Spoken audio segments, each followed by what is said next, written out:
Hai, selamat malam. Selamat berjumpa kembali dengan saya di channel Senandung Malam. Malam ini, saya akan menceritakan sebuah kisah mistis yang diangkat dari kisah nyata yang berjudul Para Pemuja Setan. Cerita ini saya ambil dari akun Twitter yang bernama @restupa71830152. Untuk kalian yang ingin langsung membacanya, silakan saja kunjungi akun Twitternya yang akan saya sertakan di kolom deskripsi. Dan juga, jangan lupa untuk memfollow akun Twitter si penulis. Sebelum saya menceritakan kisahnya, jangan lupa untuk mensubscribe channel YouTube saya dan juga tekan tanda like. Ada sebuah desa di Jawa Barat yang masih memegang kepercayaan terhadap penyerahan bayi yang lahir kepada sebuah bangunan. Setiap bayi yang lahir di desa itu, maka harus mengenalkannya terhadap bangunan yang penuh akan sesajen dan seserahan. Jika tidak, maka sosok yang dikenal dengan nama Nyi Peteng akan datang. Saat itu, terdengar suara huru-hara telah kelahirannya seorang bayi, namun kedua orang tuanya menolak akan diserahkan ke bangunan tua itu. Tidak seperti biasanya, kelahiran bayi ini mengundang hujan deras dan suara kilatan petir yang mencengangkan. Salah satu orang yang mengerti akan pertanda ini memberitahu bahwa Nyi Peteng tidak menerima bayi ini karena kita telah telat menunjukkannya kepadanya, ucap Ki Rokso, juru kunci desa setempat. Kedua orang tua dari bayi itu tampak panik.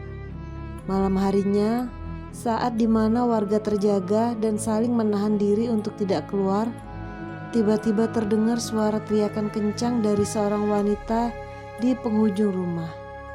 Wanita itu adalah ibu dari bayi yang enggan menyerahkan bayinya untuk diperlihatkan kepada Nyi Peteng. Bayi yang semula berada di genggamannya kini menghilang dalam sekejap dan hanya menyisakan 2 buah bola matanya saja. Sejak peristiwa itu, banyak masyarakat yang percaya bahwa tubuh bayi itu dijadikan tumbal karena enggan menunjukkannya kepada Nyi Peteng. Dan kejadian ini terulang di saat 2 orang pendatang bernama Asep dan Rini. Mereka berdua adalah pasangan suami istri yang baru saja menikah. Sebagai pendatang, Asep dan Rini belum tahu menahu mengenai aturan yang berlaku di desa tersebut. Keduanya menempati sebuah rumah yang letaknya tidak jauh dari rumah Ki Rukso. Sebagai seorang pendatang, Asep dan Rini berusaha semaksimal mungkin untuk beradaptasi terhadap ketentuan yang berlaku di desa tersebut. Mereka seringkali berkeliling desa untuk mengetahui lebih dalam tentang desa yang ditempatinya itu. Pandangan mereka terhenti pada sebuah bangunan tua yang dihadapnya telah tersusun rapi akan banyaknya sesajen dan seserahan. "Mas, ini bangunan apa?" tanya Rini kepada Asep. "Entahlah, Dek, tapi kok banyak sesajen ya?" Percakapan mereka berdua pun terhenti oleh suara langkah kaki dari arah belakang mereka. "Kalian pendatang?" tanya seseorang dengan logat sedikit Sunda. Iya, kami berdua pendatang, Pak," jawab Asep. "Untuk pendatang seperti kalian, setidaknya jangan sering berkeliaran di tempat-tempat yang tidak boleh dilalui, pamali," ucap warga itu. Rini dan Asep saling menatap. Mereka berdua tidak tahu apa yang barusan dikatakan oleh warga itu adalah bagian dari aturan yang diberlakukan untuk para pendatang.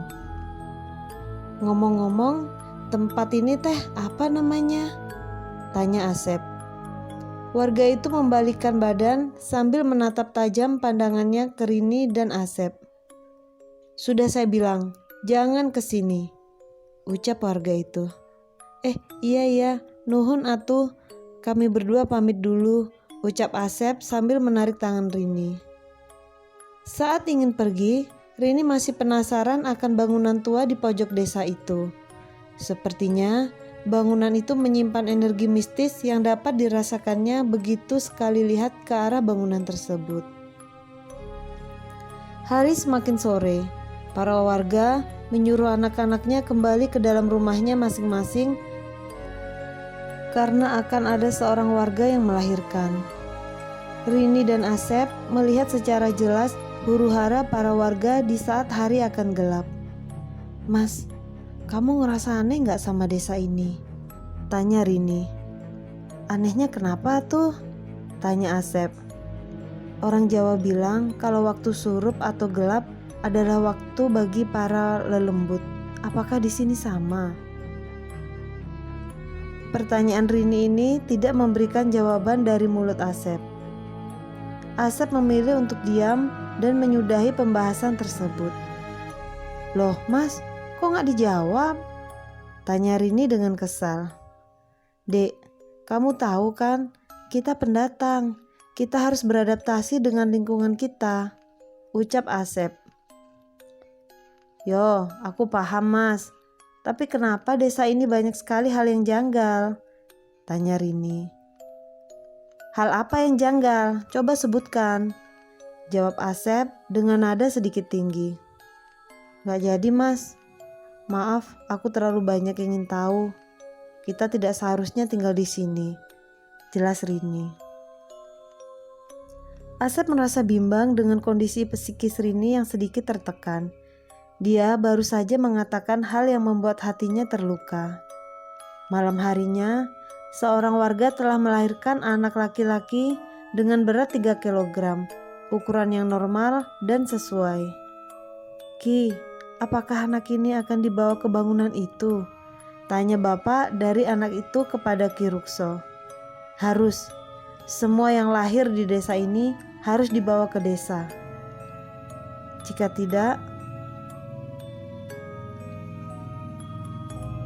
tidak kenapa Ki?" tanya bapak. "Desa ini akan terkena kutukan," jelas Ki Rukso. Setelah dibersihkan, Ki Rukso dan bapak dari bayi itu membawanya ke bangunan tersebut. "Ki, saya mohon, jangan bawa anak kami Ki," ucap bapak dari bayi itu. "Sudah, jangan banyak bicara. Kau mau desa kita akan terkena tulah?" kata Ki Rukso. "Tapi Ki, ini malam hari, hawanya sangat dingin. Saya takut anak saya mati kedinginan," ucap bapak dari bayi itu. Namun Ki Rukso tetap berjalan sambil menyanyikan sebuah kidung aneh yang disebut-sebut sebagai kidung pemanggil dari Nyi Peteng. "Kamu yakin akan ikut sampai ke astana?" ucap Ki Rukso. Astana adalah bentuk bangunan yang dimaksud. "Itu anak saya Ki. Saya gak mau terjadi apa-apa terhadap anak saya," jelas bapak itu. "Jika Nyi Peteng menerima anak kamu, maka bayi kamu akan selamat dalam keadaan utuh. Namun jika tidak, apakah kamu rela hanya melihat 2 bola matanya yang utuh?" tanya Ki Rukso. Bapak itu hanya terdiam. Sesekali ia ingin memberontak dan menarik paksa bayi itu, namun tidak mungkin. Bapak itu seperti tertunduk di hadapan Ki Rukso. Aura hitam yang dipancarkan oleh Ki Rukso sangat kuat. Sesampainya di astana, Ki Rukso menyuruh bapak itu menunggunya di luar.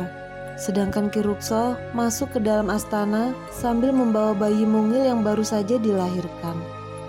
"Ki, tolong sampaikan kepada Nyi Peteng untuk menerima bayi saya. Tolong kembalikan dalam keadaan utuh," jelas bapak itu. "Tunggulah di sini," senyum Ki Rukso. Sesampainya di dalam, Ki Rukso meletakkan bayi itu yang masih dilapisi kain penghangat tubuh. Bersamaan dengan itu, Ki Rukso mengucapkan sebuah mantra pemanggil Nyi Peteng. Dari luaran, angin malam semakin membesar. Pepohonan bergoyang ke sana kemari. Bapak dari anak itu khawatir akan sesuatu yang terjadi pada anaknya itu.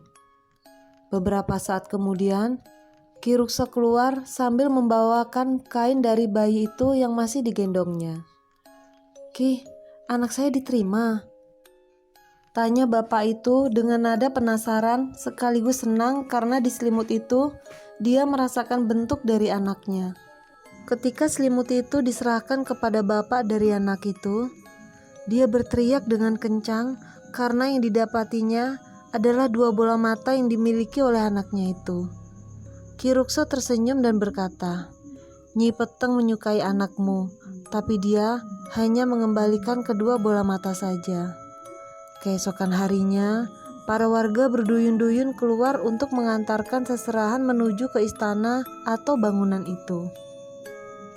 Rini dan Asep melihat dengan jelas para warga yang membawa banyak sekali makanan untuk diserahkan kepada astana itu.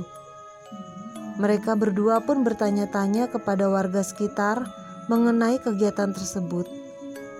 "Bu, ini ada rame-rame apa ya?" tanya Rini. "Oh, ini Mbak. Mbaknya pendatang ya?" tanya ibu yang sedang hamil itu. "Iya Bu, saya dan suami saya baru saja bermukim di desa ini," jawab Rini. "Iya, nggak apa-apa kalau belum tahu. Jadi, jika ada wanita hamil yang akan melahirkan atau ingin memiliki anak, maka harus menuju ke astana untuk menyerahkan sesajen, biar Nyi Peteng senang," ucap ibu itu. "Nyi Peteng itu siapa Bu?" tanya Rini. "Nyi Peteng itu," ucap ibu itu sambil menatap ke arah belakang Rini yang sudah tengah berdiri Ki Rukso. Ki Rukso, saya ke astana dulu ya," ucap ibu itu. "Silahkan." Rini dan Asep terkejut akan kehadiran Ki Rukso yang telah dulu ada di dekatnya. "Kalian mau ke astana juga?" tanya Ki Rukso. "Untuk apa?" tanya Rini. "Kalian sudah berapa bulan menikah?" tanya Ki Rukso. 3 bulan Ki, jawab Asep dengan antusias. "Kok belum hamil juga? Apa kurang mainnya?" ucap Ki Rukso sambil tertawa. Asep mengikuti tawaan Ki Rukso, namun tidak bagi Rini yang menganggap itu adalah penghinaan. "Yang tahu kita kapan akan hamil adalah Tuhan. Semua sudah diatur oleh Tuhan," ucap Rini. "Oh ya? Jadi Tuhanmu bisa membuatmu hamil?" tanya Ki Rukso. "Itu adalah tanda-tanda kekuasaannya. Kami hanya bisa menunggu kapan itu datang," ucap Rini. "Kamu agamis juga ya?" "Tapi sayang, agamis itu tidak memberikan kebahagiaan selama dalam diri kamu juga masih berharap." Jawaban Ki Rukso itu serasa menampar diri Asep dan Rini yang belum juga diberikan seorang anak. "Jika kamu mau hamil, ikutlah ke astana. Tidak usah membawa sesajen. Cukup kamu hadir dan nanti 1 bulan ke depan kamu akan hamil," ucap Ki Rukso. "Dek, ayo ke astana," pinta Asep. "Apaan sih Mas? Ngapain kita ke sana? Itu tempatnya orang-orang yang gak percaya Tuhan. Jangan tahayul deh Mas," jelas Rini. "Dek, gak boleh ngomong gitu," ucap Asep. "Memang benar ya, wanita itu tidak bisa dimengerti walau sedetail apapun," senyum Ki Rukso. Tatapan Rini yang mengarah ke arah Ki Rukso seperti memberi sinyal kepada Asep bahwa desa yang di tempatnya menganut sebuah kepercayaan terhadap setan. Namun tetap saja, Asep tidak bisa menangkap sinyal itu karena dirinya sendiri telah terpengaruh oleh apa yang dikatakan oleh Ki Rukso. Mereka berdua kembali ke rumahnya di saat banyaknya warga pergi ke astana untuk mengambil air keramat yang dipercaya sebagai awal dari sebuah pengabdian terhadap Ki Rukso dan juga Nyi Peteng. Di dalam rumah, Rini masih berpikir panjang terhadap apa yang dikatakan warga akan nama astana yang disebut-sebut sebagai tempat yang memiliki nilai tinggi karena dapat mengabulkan segala permintaannya. "Mas, kamu percaya dengan Ki Rukso?" tanya Rini. "Percaya sih enggak, tapi buktinya memang banyak sih kalau warga sekitar sini ini mengikuti apa yang dikatakan oleh Ki Rukso," jelas Asep. Tapi mas, dia itu penganut setan. Mana ada orang hamil karena minum air dari astana itu? Jelas Rini. Sudahlah dek, jangan memikirkan hal itu. Kita memang tidak tahu apa yang diperbuatnya. Jelas Asep sambil memegangi pundak Rini dari belakang. Rini membalasnya dengan kepalan tangan yang kuat. Mereka berdua bercumbu rayu untuk menunaikan nafsunya satu persatu. Rasanya mereka berdua baru kali ini melakukan hubungan suami istri di desa yang tidak percaya bahwa kehamilan berawal dari proses kenikmatan yang harus dilakukan sebagai pasangan suami istri. Keesokan harinya, para warga mulai menyembelih banyak hewan peliharaan mereka untuk dilanjutkan sebagai proses penerimaan terhadap awal baru dari pengikut Ki Rukso. Rini dan Asep memperhatikan hal itu dengan seksama. Ada yang membawa kambing, ayam, dan lain-lain. Sepertinya getaran yang diberikan oleh Ki Rukso terhadap para warga benar-benar membawa dampak yang mengerikan. Ki Rukso berjalan mendekati mereka berdua yang sedari tadi hanya menjadi penonton setia. Itu adalah proses penerimaan yang bertujuan untuk menyerahkan diri. Mereka yang menginginkan sesuatu terhadap astana, maka ia harus menyerahkan setengah dari harta kepemilikannya. Rini kembali menatap Ki Rukso. Ki, kenapa mereka mau mengikuti aliran sesat ini? Tanya Rini. Ini bukan aliran sesat, ini adalah sebuah pengabdian terhadap leluhur yang menjaga tempat ini. Jelas Ki Rukso. Leluhur? Kami baru tahu di tempat ini ada leluhur yang memerintahkan seperti itu. Jelas Rini. Diam kau. Tidak semestinya kamu mengatakan hal kotor itu terhadap leluhur ini. Jelas Ki Rukso. Asep hanya terdiam. Rini juga sempat curiga. Mengapa Asep sedari tadi tidak menjawab atau membela dirinya yang sedang berdebat dengan Ki Rukso? Suatu saat kamu tahu bahwa untuk berada di dalam kegelapan, kamu harus berjalan sendirian. Jelas Ki Rukso. Dia meninggalkan mereka berdua. Rini masih belum menerima bahwa apa yang disampaikan oleh Ki Rukso semuanya adalah benar. Di dalam astana, Ki Rukso melihat banyaknya antusias warga terhadapnya. Dia juga meminta salah satu warga untuk berdiri di dekatnya. Kalian tahu, desa ini telah lama melindungi ketakutan kalian. Desa ini adalah desa yang memiliki leluhur. Jadi, kalian jangan segan untuk menuruti apa yang aku perintahkan. Jelas Ki Rukso. Dia pun langsung mengambil air yang berada di dekatnya dan meminta warga yang berdiri di sebelahnya untuk membagikan air itu kepada tiap warga yang membutuhkan. Ingat, kalian semua sudah mengikuti Nyi Peteng. Kalian tidak boleh melawan perintah. Jelas Ki Rukso. Para warga mengangguk paham sambil menampakkan raut wajah yang senang karena menerima air langka itu. Malam harinya, saat dimana angin malam menusuk tajam, Rini masih tertidur dalam kesendirian. Asep menemui seseorang untuk mengambil sesuatu. Kang, terima kasih ya sudah bantu Asep. Jelas Asep. Jangan segan untuk datang ke astana. Jelas orang itu. Iya Kang, nanti Asep datang kalau si Rini sudah mau, karena memang harus dibujuk gitu. Jelas Asep. Orang itu tertawa kecil dan kemudian meninggalkan Asep sendirian. Asep pun kembali ke dalam rumah. Tengah malam menyapa, Rini tiba-tiba terbangun. Ia terkejut ketika suaminya sudah berada di pelukannya. Rini tersenyum lalu mengecup kening suaminya sebagai tanda cinta terhadapnya. Rini berniat untuk melakukan sholat Isya. Dia tahu, walaupun dirinya bukan berada dalam lingkungan agamis, tapi dia perlu menanamkan diri sebagai seorang muslimah yang taat terhadap Robnya. Selepas sholat, Rini mendengar suara langkah kuda.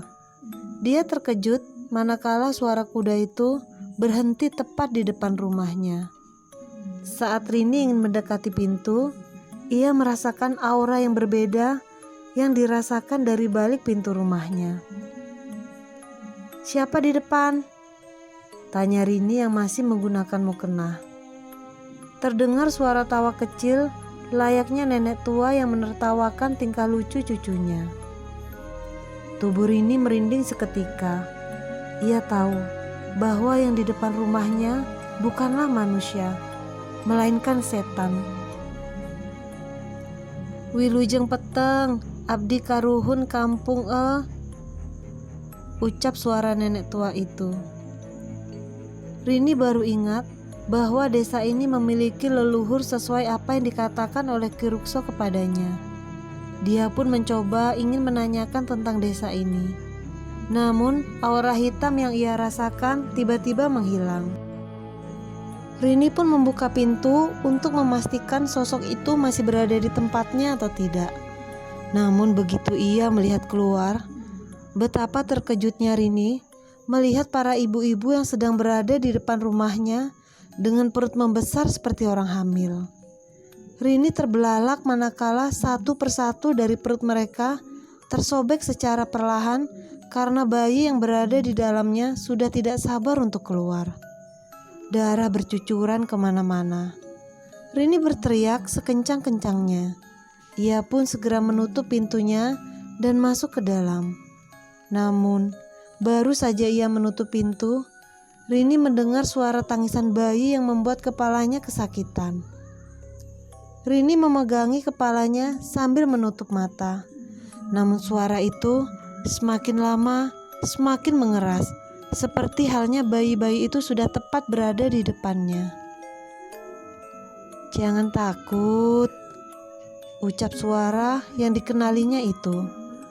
Rini pun membuka matanya dan betapa terkejutnya dirinya saat melihat sosok Nyi Peteng yang sedang dikelilingi bayi-bayi yang tidak memiliki kedua bola mata. Nyi Peteng terbang ke arahnya sambil membawakan bayi ke arahnya yang menandakan bahwa bayi itu adalah miliknya nanti. "Ini bayimu," ucap Nyi Peteng yang sudah berada di dekatnya. Saat Rini membuka mata kembali, ia melihat bayi itu sudah penuh darah dan matanya sudah tidak ada. Rini pun kembali berteriak karena ketakutan. Tiba-tiba, "Dek, kamu kenapa? Kamu kenapa?" tanya Asep yang membangunkannya. Mas, ada setan," jelas Rini. "Kamu dari tadi tiduran di sini, Dek. Kamu mimpi buruk?" tanya Asep. Rini baru sadar bahwa dirinya masih berada di tempat sholat. Ia pun memeluk suaminya karena kejadian buruk yang dialaminya adalah hanya sebuah mimpi. "Mas, adek takut," ucap Rini. "Iya, Dek, ada Mas di sini. Sebentar, Mas ambilkan minum untuk adek ya," jelas Asep. Rini pun mengiyakan. Asep mengambil air minum yang dia dapatkan dari seseorang yang berada di astana untuk diserahkan kepada Rini. "Ini, Dek, minum sampai habis," jelas Asep. Hanya satu tegukan yang diminum oleh Rini, namun air itu langsung habis dengan cepat. Asep tersenyum melihat air yang menetes dari mulut Rini karena rasa haus dahaganya yang begitu menguras energi dari dalam tubuhnya. "Sekarang tidurlah. Aku takut bayi yang ada di kandunganmu nanti akan sakit," ucap Asep. Bayi? Maksudnya apa, Mas?" tanya Rini. "Oh enggak, maksud Mas, siapa tahu kamu nanti hamil, jadi kamu harus jaga kesehatan," senyum Asep. Rini tersipu malu melihat tingkah Asep yang makin sayang kepadanya. Rini juga belum sadar bahwa air yang diminumnya merupakan air yang berasal dari astana. Sudah menjelang pagi, namun kejahatan masih mengintai dari dalam selimut hangat yang biasa digunakan untuk menutupi rasa dingin.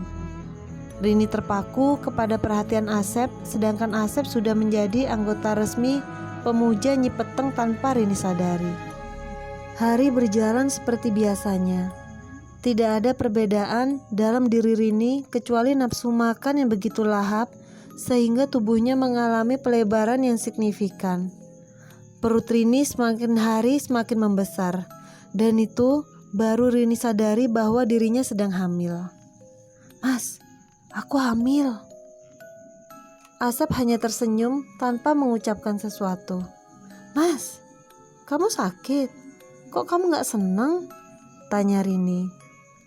Enggak kok, Mas hanya terharu dan bangga saja. Ternyata kita sebentar lagi akan menjadi orang tua," ucap Asep. Rini segera memeluk Asep dengan senang. Kali ini air mata Rini menetes deras karena tak percaya bahwa selama penantian yang panjang akhirnya bisa hamil juga. Namun tidak bagi Asep. Dirinya tampak takut dan khawatir. Flashback hari di mana Asep bertemu dengan Ki Rukso dan awal menjadi anggota pemuja setan. "Main-mainlah ke astana, mungkin kau akan tahu rahasia dari air ini. Ini bukanlah air sembarangan," ucap Ki Rukso. "Memang apa pengaruh terbesar air ini jika diminum kepada orang yang bukan berasal dari anggota pemuja setan?" tanya Asep. "Kau tahu, air ini berasal dari darah setan yang kita sudah jadikan perjanjian di antara keduanya. Jika air ini diberikan kepada wadah yang berbeda, maka ada dua kemungkinan yang terjadi. Air ini akan menyatu dengan tubuhnya, atau tubuhnya yang akan menolak terhadap air itu." Asep masih belum paham dengan kalimat yang tidak bisa disederhanakan itu. Ia meminta kepada Ki Rukso untuk menyederhanakan kembali kata-kata itu. "Baiklah, aku sederhanakan kembali. Air itu lebih tepatnya akan menyerap jiwa seseorang. Bukan hanya itu, apapun yang berada di dalam tubuhnya maka akan menjadi milik setan," jelas Ki Rukso. Asep tidak percaya bahwa perjanjian setan sedetail itu. Dia juga tahu bahwa Rini bukanlah bagian dari wadah itu. "Jadi selama ini bayi yang lahir dan kau bawa ke astana merupakan milik Nyi Peteng?" tanya Asep. "Sudah kubilang, itu hanyalah akalan-akalan saja. Bayi itu adalah makanan dari Nyi Peteng, dan kedua bola mata yang disisakan merupakan pertanda kepada manusia yang buta akan kegelapan yang sudah nampak di depannya," jelas Ki Rukso.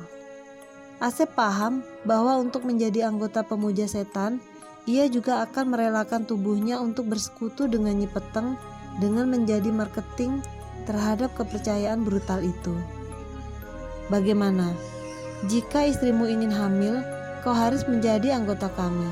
Jika tidak, kau juga akan tersiksa karena tanpa sadar dirimu telah menjadi bagian dari kami," jelas Ki Rukso. "Loh, aku belum sepenuhnya masuk," jelas Asep. Ki Rukso membisiki telinga Asep dan berkata, "Jika kau bisa melihat para wanita yang sedang menggendong bayi tanpa mimpi, itu artinya kau telah menjadi bagian kami walau tidak resmi," jelas Ki Rukso. Tanpa disadari, tiba-tiba telinga Asep mendengar suara tangisan bayi. Begitu juga dengan pandangan matanya langsung mengarah ke arah astana. Asep melihat puluhan wanita sedang menggendong bayinya dengan wajah yang sangat pucat. "Jadi, kau sudah siap bergabung dengan sekte ini?" tanya Ki Rukso. Asep tidak memiliki pilihan lain selain menerima tawaran itu dengan terpaksa. Baginya, membuat Rini hamil adalah pilihan utamanya sekarang.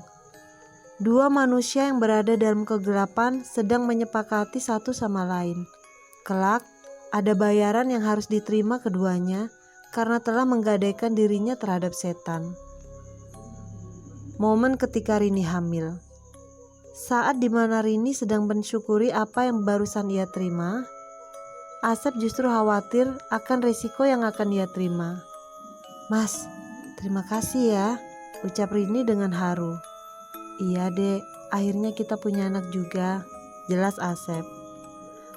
Bersamaan dengan itu, Ki Rukso melewati mereka berdua.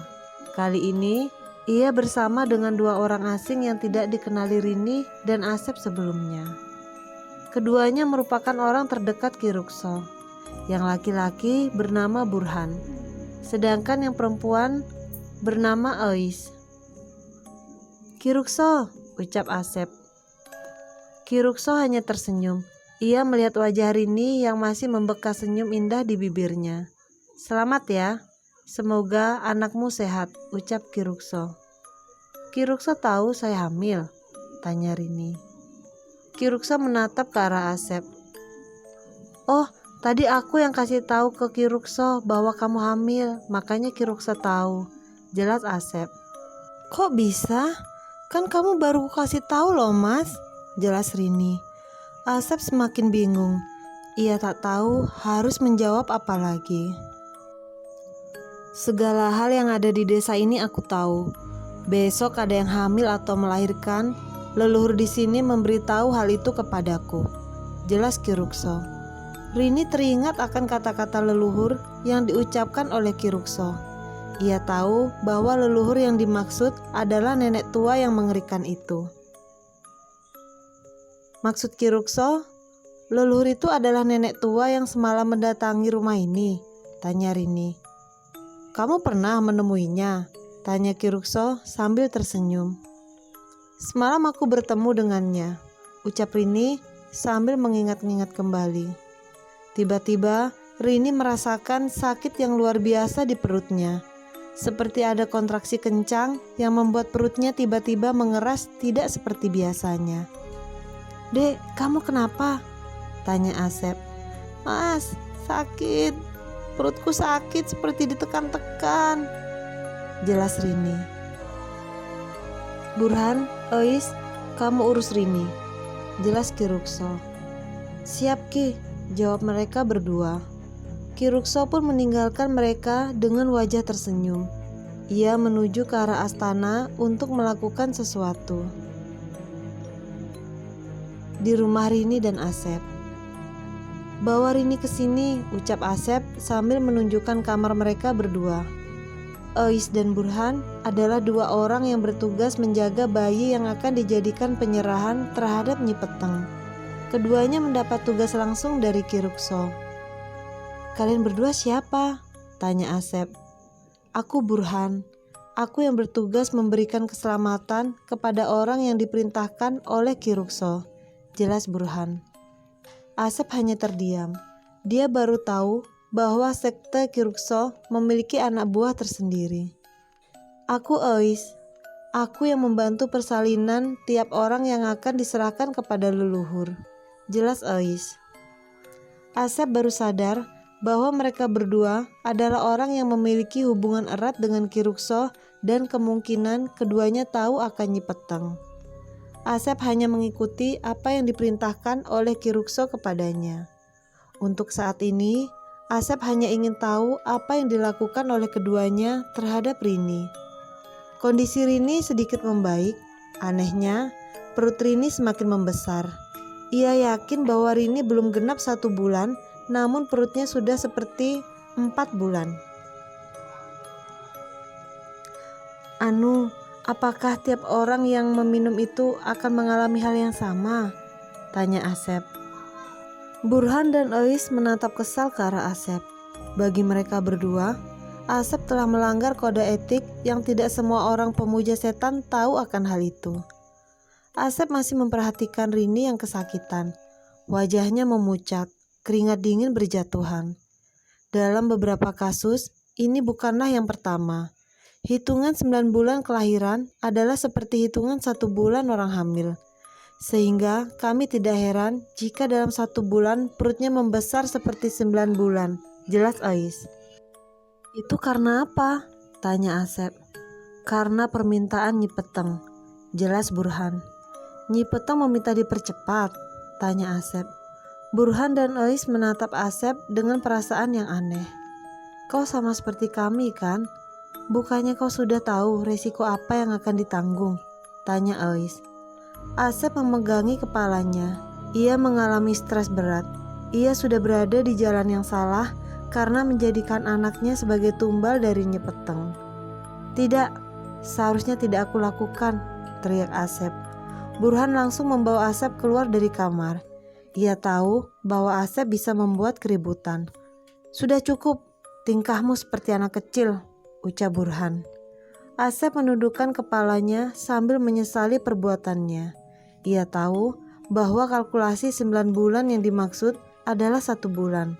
Itu berarti bayi yang berada di perut Rini adalah bayi yang ditunggu-tunggu oleh Nyi Peteng. Sementara itu, di astana, Nyi, sebentar lagi hari di mana tumbal ke-100 bayi akan kau terima.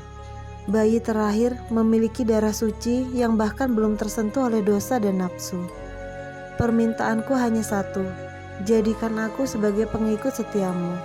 Berikan kekuatan kepadaku, jelas Ki Rukso. Hitungan terakhir dari bayi yang ditumbalkan untuk Nyi Peteng berjumlah 99. Dan bayi terakhir yang dipercepat pertumbuhannya jatuh kepada Rini, di mana bayi yang akan dijadikan tumbal akan genap 100. Jika berhasil dengan sempurna, maka si Rukso sendiri akan mendapatkan ilmu hitam. Tiba-tiba, langit mengamini apa yang diminta oleh Ki Rukso. Hujan mengguyur desa itu. Kilatan petir menggelegar seperti akan ada sesuatu yang tidak disukai. Ki Rukso keluar dari astana sambil melihat ke arah langit. Ia dengan senangnya berteriak, "Sebentar lagi keinginanku terwujud." Hahaha, teriak Ki Rukso. Keadaan Rini masih belum membaik. Eis juga sangat keheranan mengapa anak yang dikandung oleh Rini yang akan dipilih oleh Nyi Peteng. Eis mengelus-ngelus perut Rini yang sedikit membesar seperti umur 4 bulanan. Padahal baru beberapa hari ia merasakan kehamilan, namun umur hamilnya seperti 4 bulan. Anak ini memang pilihan. Jika dalam 2 minggu lagi perut ini akan terus membesar seperti umur 9 bulan. Jelas Eis. Ia pun memberikan kompres ke dahi Rini. Suara hujan dan kilatan petir membuat Rini ketakutan. Ia menggigil kedinginan. "Anakku, jangan kau ambil," ucap Rini sedang mengigau. Eis tetap menjalankan tugasnya untuk menjaga Rini sampai hari persalinan itu tiba. Dari luaran kamar, Asep dan Burhan masih menunggu. Mereka berdua menunggu keadaan sesungguhnya dari Rini. Eis pun keluar dari kamar dan menemui Asep. "Istrimu tertekan saat ini. Risikonya sangat berat. Sepertinya Ki Rukso telah memberikan sumpah terhadap Nyi Peteng," jelas Eis. "Sumpah? Apa maksudnya?" tanya Asep. "Perjanjian untuk melepaskan jiwa yang berada di dalam bayi untuk dijadikan tumbal. Pertumbuhan bayi ini akan terus membesar dalam 2 minggu, jelas Eis. "Gak mungkin, mana ada dalam 2 minggu bayi akan seperti 9 bulan. Ini pasti sihir," teriak Asep. "Kami juga bernasib sama denganmu. Istriku juga mengalami hal yang sama. Ia melahirkan dalam jangka waktu hanya 1 bulan, jelas Burhan. Burhan dan Eis adalah pasangan suami istri yang menjadi korban dari Ki Rukso. Keduanya menjadi pemuja setan karena terpaksa." "Lalu, kenapa kalian bergabung dengannya?" tanya Asep. "Sebelum kau bertanya kepada kami, jawabannya ada di dalam hatimu saat ini. Ini adalah soal keraguan. Hati kami ragu karena telah lama tidak diberikan anak. Kami mengikuti apa yang diinginkan agar cepat memiliki anak," jelas Burhan dengan nada datar. Asep menjadi was-was akan hal ini. Dalam dirinya hanya tumbuh penyesalan. "Kau tidak akan bisa kabur sampai bayi itu dilahirkan. Namun, risiko terburuknya juga ada pada istrimu saat ini," ucap Eis. Asep tersentak mendengar hal itu. Ia terkejut saat Eis membahas istrinya. "Ada apa dengan Rini?" tanya Asep. "Jika dia sudah melahirkan dan ingin selamat, ia harus menjadi pelayan dari Nyi Peteng untuk menjadi pengabdi setan sama seperti kami," jelas Eis. "Tidak, aku tidak mau," teriak Asep. "Tak ada yang bisa melepaskan diri dari perjanjian yang telah disepakati. Ujung-ujungnya, jika kau menolak, istrimu juga akan menjadi korban. Kau pernah melihat para sosok wanita yang menggendong bayi di dekat astana, kan?" Itu adalah korban dari mereka yang menolak mengabdi kepada Nyi Peteng, jelas Eis. Malam itu, suasana menjadi tak terduga. Eis dan Burham ditugaskan untuk bermalam di rumah Rini dan Asep sampai hari persalinan itu tiba. Asep hanya duduk di depan kamar istrinya sambil merenung. Matanya sembab dan sedikit membengkak. Eis dan Burhan memperhatikan Asep dengan seksama. Kita memang manusia tersesat. Sejak lahir, setan adalah musuh terbesar kita. Dunia ini diperuntukkan oleh manusia yang haus akan keinginan, jelas Burhan. Eis mendekati Asep sambil memberikan air putih kepada Asep. Minumlah. Menjadi pendiam tanpa makan dan minum bukanlah pilihan. Kau pantas untuk hidup, ucap Eis. Asep menatap wajah Eis dengan kesal. Ia menumpahkan air itu di depan Eis sambil berkata, Rini seorang muslimah yang taat. Jangan kau bandingkan dirimu dengan Rini, ucap Asep. Eis hanya tersenyum. Ia kemudian berdiri di dekat Burhan. Keduanya menunjukkan sesuatu yang tak pernah diketahui oleh Asep. Kami juga adalah orang yang taat beragama dulunya. Ini adalah tasbih pemberian kedua orang tua kami saat pernikahan itu tiba. Namun, dalam genggaman kami, tasbih ini adalah sebuah benda biasa, bahkan tidak bisa menangkal kegelapan hati kami yang telah menghitam, ucap Burham sambil menunjukkan tasbih di balik penutup tudung hitamnya. Asep baru sadar bahwa keduanya adalah orang yang taat terhadap Tuhan juga. Tapi mengapa keduanya berbelok ke arah yang salah? Bisikan setan lebih kuat dari perintah Tuhan. Kami diperdaya oleh bisikan itu. Bagaimana denganmu? Aku yakin iman kau yang lemah dibanding istrimu itu, jelas Burhan. Asep beranjak bangkit dan segera menyerang Burhan. Namun, Eis menghalanginya terlebih dahulu. Dengarkan, ada yang datang, ucap Eis. Aura merinding tiba-tiba menghampiri tubuh mereka. Lampu di rumah bergerak-gerak sendiri. Bayangan hitam membesar secara perlahan dari sudut pintu. Asep, bersembunyilah di bawah meja, ucap Burhan. Asep segera berlari ke meja makan dan bersembunyi di bawahnya. Eis dan Burhan langsung bersujud seperti menghormati kedatangan tuannya. Makin lama, bayangan itu membentuk sebuah sosok yang tawanya mengerikan. Angin di luaran sangat kencang. Eis dan Burhan terdiam sambil bersujud. Keduanya tahu bahwa yang datang untuk menjenguk mereka adalah Nyi Peteng. Nyi Peteng berdiri tepat di hadapan Eis dan Burhan seperti sedang memberikan arahan dengan cara menggerak-gerakkan tangannya seperti tangkai pohon yang sudah layu. Asep yang melihat langsung sosok itu hanya bisa terdiam. Baru kali ini tubuhnya bergetar hebat ketika melihat sesosok leluhur yang sering dibicarakan itu. Hadirnya Nyi Peteng di tengah-tengah mereka bukan kebetulan.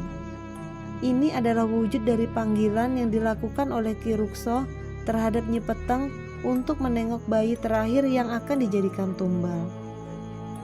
Nyi Peteng mengeluarkan sebuah suara seperti suara kelelawar di tengah malam. Suara itu sangat berisik hingga membuat gendang telinga Asep kesakitan.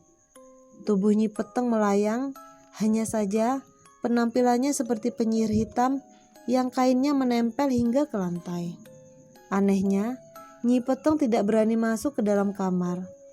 Hal ini juga dikarenakan kedatangannya sebagai sambutan terhadap Asep yang merupakan anggota baru baginya. Namun Asep merasa menolak akan kehadiran Nyi Peteng yang bisa saja suatu saat membahayakan dirinya. Bersamaan dengan munculnya angin yang entah dari mana asalnya, sosok Nyi Peteng perlahan meninggalkan mereka. Tawanya dan suara yang mengerikan mengitari kepergian Nyi Peteng dari rumah Asep. Sesaat setelah Nyi Peteng keluar, Eis dan Burhan menyuruh kepada Asep untuk mendekat. Kemari, ucap Eis. Asep segera menuju kepada mereka. Dia yang bernama Nyi Peteng, tanya Asep.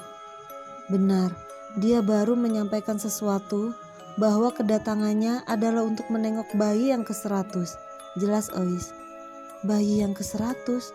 Apa maksudnya? Tanya Asep. Ois mengarahkan pandangannya kepada Burhan. Bayimu adalah bayi yang ke-100 untuk hitungan tumbal yang dilakukan oleh Ki Rukso. Jika berhasil, maka dia, Ki Rukso, akan menjadi orang hebat yang mampu menguasai ilmu hitam. Jelas Ois. Asep memegang pundak Ois seraya memohon-mohon. Tolong, jangan ambil bayi Rini. Aku tidak rela bayinya dijadikan tumbal. Jelas Asep. Tidak bisa, semua sudah terlanjur. Tidak ada harapan untuk bisa melepaskan itu semua. Tinggal menghitung hari. Bayimu akan lahir. Jelas Ois. Asep menangis menyesali perbuatannya. Ia memukuli lantai dengan tangannya sebagai tanda frustasi terhadap apa yang dijadikan pilihannya.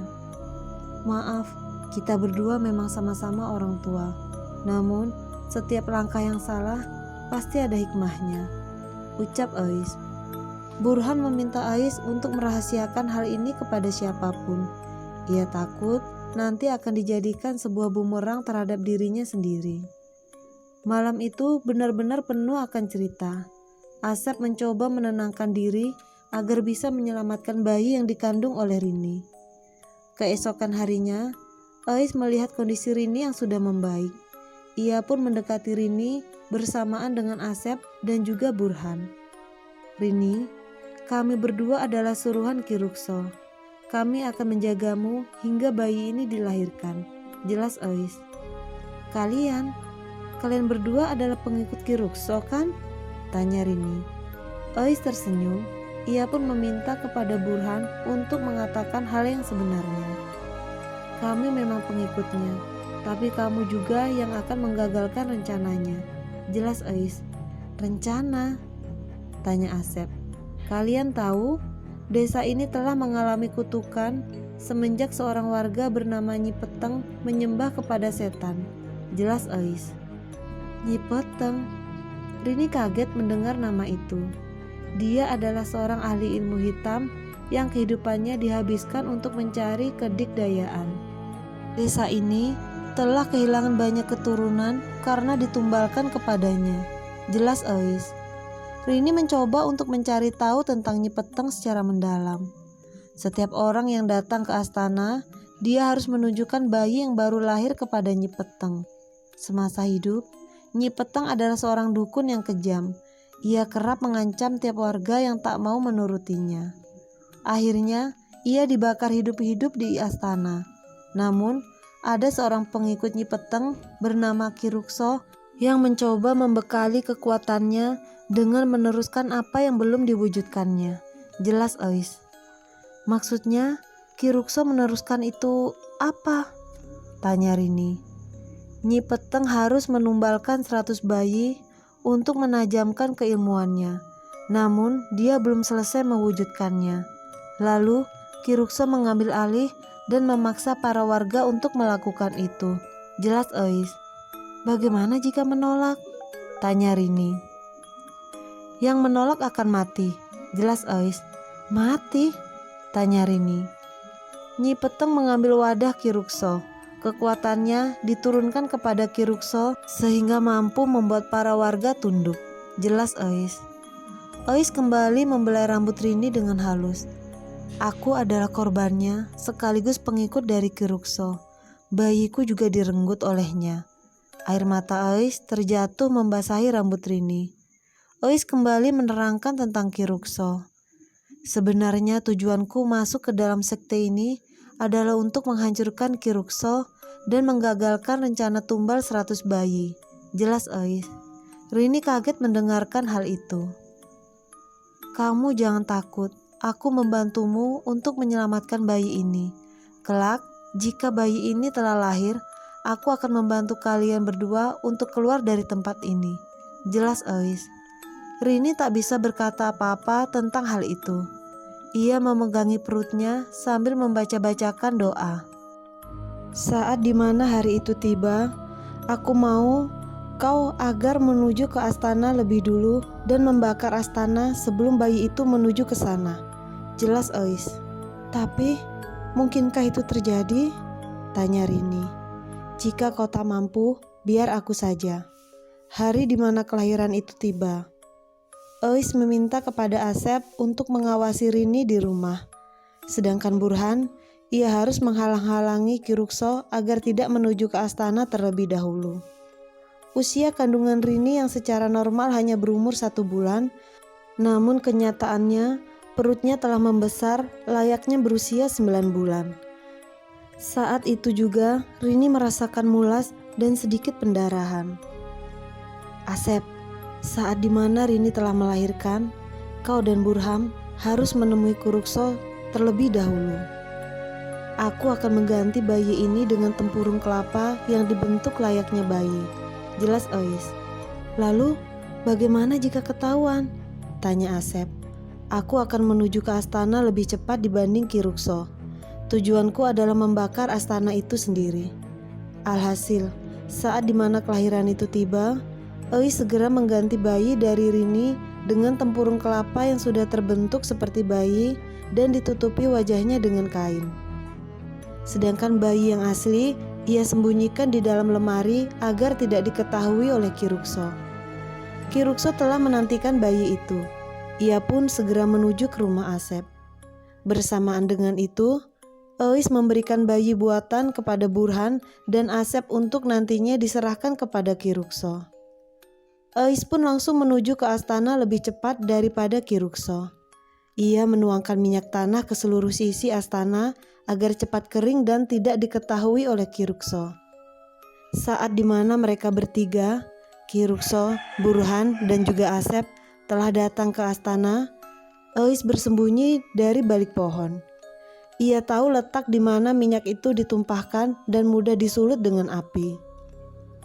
Ki Rukso memulai ritual 100 bayi yang akan dijadikan sebuah pertanda menurunnya seluruh ilmu hitam yang menjadi digdayaannya tersebut. Namun, begitu ia membuka kain, ia terkejut karena yang berada di genggamannya bukanlah bayi, melainkan tempurung kelapa yang dibentuk mirip seperti bayi. Ki Rukso merasa dibodohi oleh Euis dan juga Burhan. Ia pun melemparkan bayi mainan itu dan mencoba untuk mencari bayinya kembali. Namun, saat ia ingin keluar, Euis telah membawa api obor di genggamannya. Tanpa banyak lama, ia pun melemparkan obor itu ke tempat di mana minyak tanah yang disiramkan menjadi awal dari kebinasaan Ki Rukso. Api cepat melahap seluruh isi astana. Ki Rukso terbakar di dalamnya. Suara teriakannya melolong bagaikan anjing yang kesakitan. Para warga yang melihat ada kobaran api membesar langsung menuju ke arah di mana si jago merah itu terlihat. Langit menjadi merah. Suara teriakan minta tolong dan kesakitan dari Ki Rukso terpendam karena dirinya terus-menerus tenggelam dalam lautan api. Ki Rukso tewas saat itu juga. Namun anehnya, jasadnya menghilang. Tumbal 100 bayi digagalkan oleh para pengikutnya sendiri, yaitu Euis, Burham, dan Asep. Semenjak saat itu, para warga tidak lagi mengorbankan bayinya kepada Nyi Peteng karena tidak ada lagi yang menjadi wadah darinya. Namun kepercayaan terhadap bayi yang lahir agar ditunjukkan kepada astana masih berjalan hingga saat ini. Kisah ini merupakan sebuah mistos yang berkembang di salah satu desa di Jawa Barat. Kebenarannya masih belum diketahui akan sekte pemuja setan ini. Namun, kepercayaan akan menunjukkan bayi terhadap sebuah bangunan masih kental dan terus dilakukan oleh warga setempat agar tidak diganggu oleh sosok dari Nyi Peteng. Terima kasih telah membaca thread spesial ini.